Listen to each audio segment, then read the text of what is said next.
ఇప్పటి వరకు జరిగినవి చాలు. ఇక మీదైనా తను బుద్ధిగా ఉంటే అదే 10,000. అలాగే అమ్మా.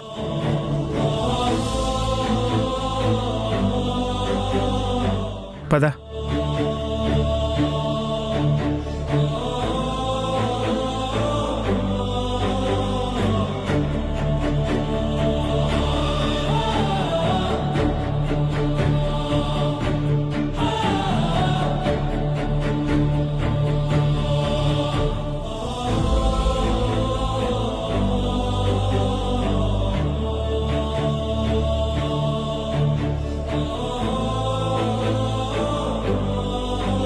కేవలం నేను చెప్పానని భాగ్యం అత్తయ్య తనని ఇంట్లోకి రానిచ్చారు. ఈ మధు ఇకపై ఇంట్లో ఎలాంటి సమస్యలు తెస్తుందో.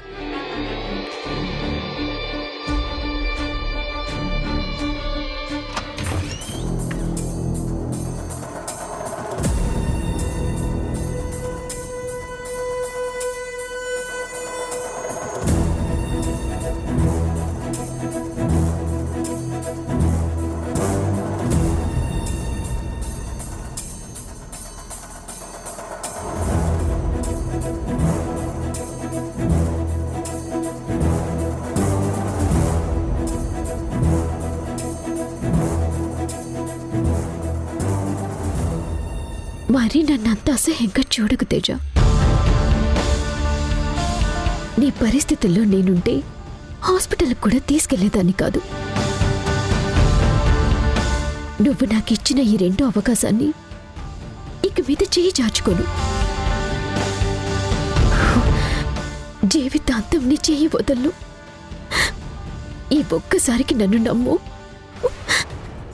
ఇన్ని రోజులు నీ గురించి తప్ప నేను ఎవరి గురించి ఆలోచించలేదు. నా గురించి కూడా ఆలోచించుకోలేదు. ఇప్పుడు నువ్వు చెప్పిన ప్రతి మాట నిలబెట్టుకుంటే నిజంగా నేను సంతోషిస్తాను. కానీ నిన్ను పూర్తిగా నమ్మడానికి కొంచెం టైం పడుతుంది. నేను వెళ్ళి జ్యూస్ తీసుకొస్తాను.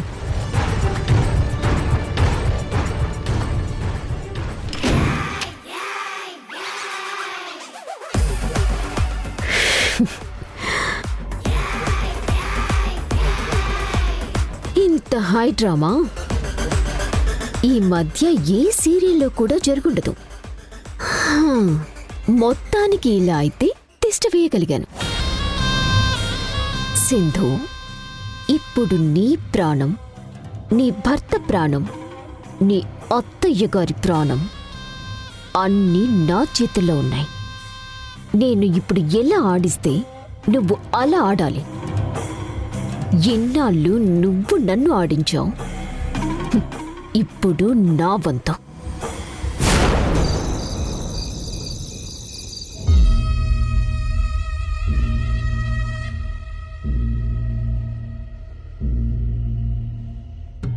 అందరికీ చెప్పే కథలే నాకు చెప్పకు సింధు. లోపల యష్ తన రివాల్వర్తో షూట్ చేయటం క్లియర్గా వినిపించింది. అమ్మ సింధు,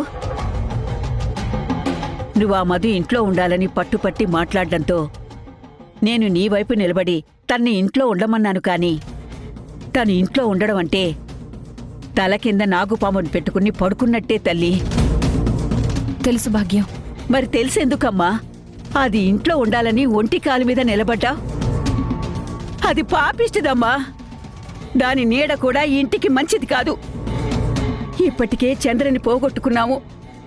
ఆ విషయం దమయంతికి చెప్పలేక మదన పడుతున్నాం. ఈ విషయం దానికి తెలిసినా, అనుమానం వచ్చినా జీవితాలే తారుమారు చేస్తుంది. అన్నీ తెలుసు భాగ్యం, కానీ తప్పలేదు. ఏంటమ్మా అంత తప్పని పరిస్థితి? మావయ్య గురించి మధుకి అనుమానం వచ్చింది భాగ్యం.